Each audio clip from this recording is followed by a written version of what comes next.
So with no more talk from me, I'd like to introduce Dr. Katina Michael, who will be talking about location-based services for emergency management. Welcome, Katina.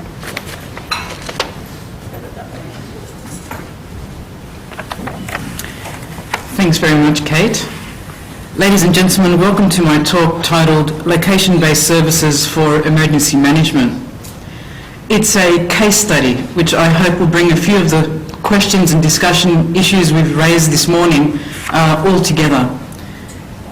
Before I begin, I'd like to take a moment to remember the victims of the Black Saturday bushfires in Victoria. If we go to the first slide, the word there says disaster. The next slide, please. Over 400 fires were recorded by the Country Fire Authority on the 7th of February due to both human-made and natural disasters. And on the next slide, we commemorate those 173 persons confirmed who lost their life. Just like in the case of Hurricane Katrina in the United States, the overarching sentiment by the Australian community was never again. It must never happen in Australia again.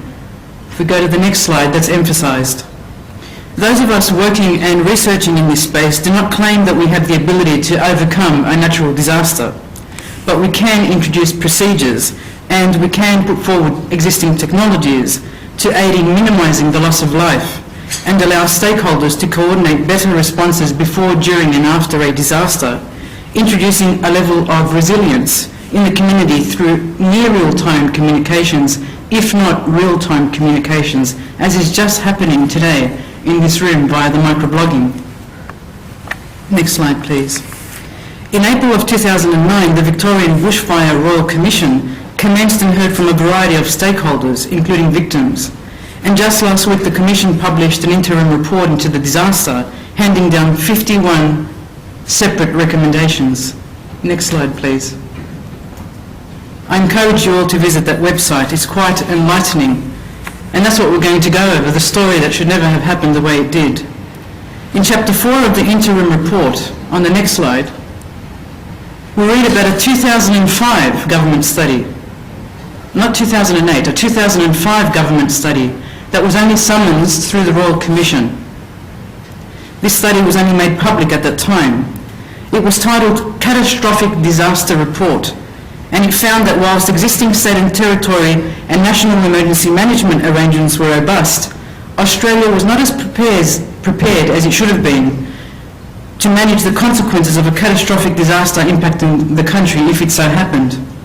And while the report was working on 4 hypothetical scenarios, including a tsunami scenario, it found there was an overwhelming national need for the development of appropriate, effective and timely community information, and I underscore warning systems.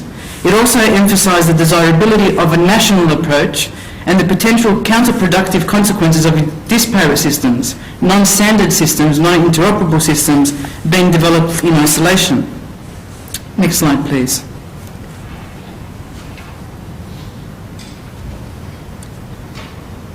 One of the clear lessons from the fires of 7th February and from the substantial body of material on natural disasters and warning systems generally is that the community, governments and emergency services benefit from the free flow of information. And I emphasise the free flow of information. How do we achieve that? Next slide. Sorry. Yes, please.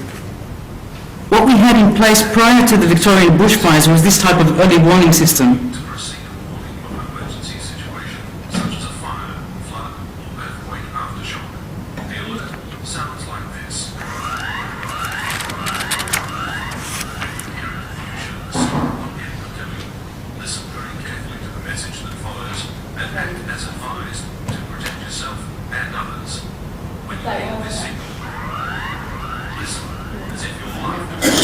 So what you're about to hear again is the standard emergency warning signal, and it's played on radio stations and television.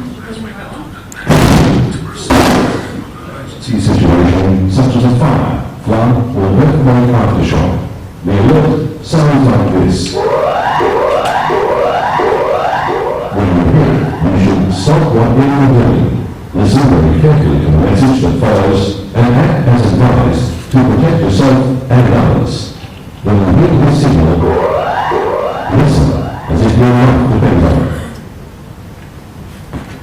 Thank you. Thank you very much. And so this is the sound or the signal that you should hear via radio stations and television stations at a time of disaster. It's the same alarm tone used by the Bureau of Meteorology to warn about cyclones. In South Australia, it was used 15 times during the 2008 fire season, introduced after the devastating Wangari bushfire of January 10th, 05. And there is now South Australian legislation which allows for mandatory evacuation during severe bushfires. However, it must be emphasised that while the law enables the country fire service to regulate people's movements, direct evacuations are rarely used. Next slide, please. But warnings are just that, they're just warnings. They don't provide clear directions in emergency situations which are critical. And while in the city we have the technology to flexibly broadcast pre-recorded messages or provide live information if required over loudspeakers, in regional and rural Australia we do not. Could we go back a slide, please? In the city of Sydney, for instance, in the event of an emergency, police can give one of 13 directions. The 4 key directions are evacuate to a safety site, shelter in place, stay at work or return to work. And the channels of communication can take a layered approach, as can be seen in this particular slide. The CBD, speakers go off, a Sydney alert system is used via SMS, direct advice from emergency service personnel and through the media channels. Monthly tests can raise public awareness about preparedness, but such systems have also come under fire in the past. For instance, for those of us who know and live in Sydney, a blackout occurred in Sydney on the 30th of March of this year, and the loudspeakers were not used in the CBD. There was no warning, or there were no directions, clear directions. The technology failed. The absence of basic battery backup power was the problem, and it raised important procedural matters and resilience matters. The Emergency Services Minister, Mr. Steve Wan, first shifted responsibility over to the RTA for the mishap and later defended his call to use the SMS Sydney alert system, which worked, but sent out information 40 minutes after the blackout occurred, which was quite late. Still, I'm an advocate of SMS. I think the Minister partially did the right thing. SMS has been proven effective throughout the globe, but what is needed is a timely system with accurate information. And most people want both. They just don't want timeliness, they want accuracy, they don't want to be misinformed. SMS has been demonstrated to work well when mobile voice calls do not work or enterprise email servers have been damaged by a disaster. Post-Hurricane Katrina in 05, what we learned is that most employees of the US Coast Guard relied on text messages to get communications out. SMS messages travelled as small packets of data on a wireless carrier's control channel, the same portion of the spectrum that keeps tabs on a particular phone's location and status in a mobile network. Because SMS messages are isolated in the control channel, are often unfazed by heavy traffic or adverse conditions that can overwhelm wireless networks, text messages can get through when most other methods of communication fail. Hence, we have seen global cases of governments building SMS into their disaster planning exercises, such a basic fundamental feature in mobile phones, and yet we've only seen its introduction very recently. If we see the next slide. Here is an example of an SMS exercise run on the 2nd of March 2009 in the state of Victoria. This is a real message that was sent by the Victorian government. More than 2 million Telstra and Optus customers were warned in Victoria of a high fire risk and high wind, and to listen to the radio for updates as the state faced another severe fire risk. But what if we went more than just SMS? Next slide, please. And the next one. What if we went location-based services? This is a technology that is readily available today. What about if we had the ability to directly know where someone was and to be able to prioritise responses based on their perceived levels of threat? Next slide, please.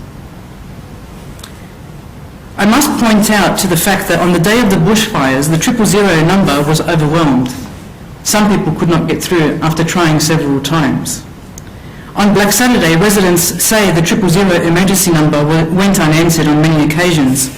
Operators didn't know how to find callers' locations, and they claimed valuable evacuation time was wasted while people waited for their calls to be answered by 000. They didn't know what to do, so they just sat there waiting to get through. Why do we not have federal regulations that hold the relevant stakeholders accountable? Why is it that our carriage service operators, for example, or emergency services here in Australia, cannot confidently locate people within a limited margin of geographic error, such as in the United States, where it's mandated by the FCC that all wireless operators must be able to locate subscribers within 150 metres 95% of the time? And why can't we actually answer every 000 call? Location-based services would also allow people to have authoritative reports pushed to their mobile phones. Here's an example of an application you might have to your iPhone or your BlackBerry. The higher the risk, the more the problem. So you want more data being pushed to your handset. They did this, for instance, in SARS in Hong Kong in 2003. But why contain such warnings to mobile phones or fixed lines or the phone owner's billing address? Why not consider new mediums, new available channels of communication, and let the user decide what works for them?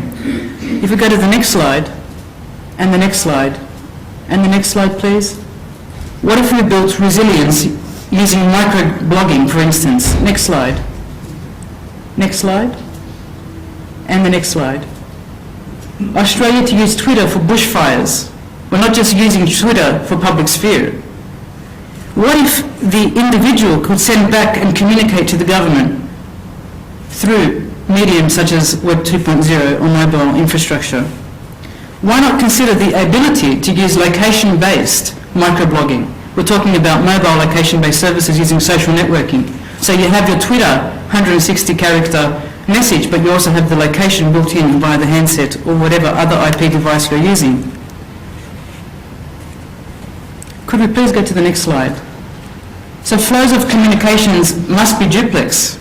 They're not just government to citizen like the early warning system we saw demonstrated previously. They're also citizen to government and citizen to citizen. In this way, we have a potential to minimise loss. I'm not saying to mitigate it completely, but we can at least minimise loss.